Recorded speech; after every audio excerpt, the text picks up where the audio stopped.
repeated defense of his son's meeting by saying, listen, it's campaign, anybody would take that meeting.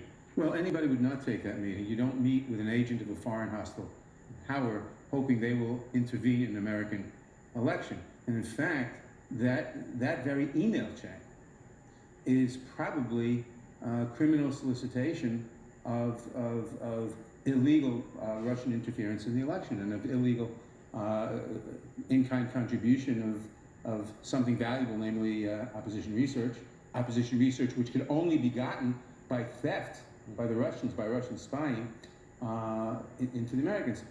Now, the best case scenario is that they didn't tell the president, he didn't know it, and they got no information at that point, and that simply means that that Manafort and Kushner and Donald Trump were probably involved in a crime.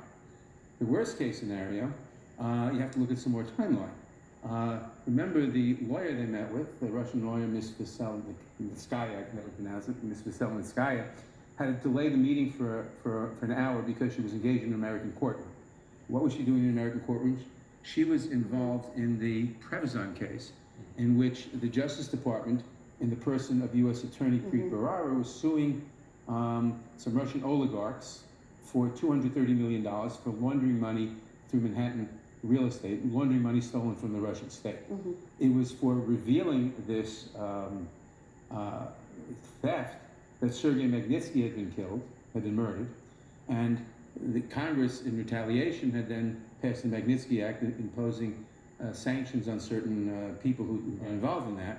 And Ms. Veselnitskaya is here to get... So just to hit the pause button for a second, because this is a lot to digest, but bottom line, this is a case involving the Russian attorney who met with Don Jr., a money laundering case. Are you suggesting that the Department of Justice somehow interfered? Yes, because what With then cause? Do you have any proof for that? Okay. No, what then happens is that Preet Bharara, who's the U.S. attorney who's prosecuting the case, is suddenly fired in March of 2017.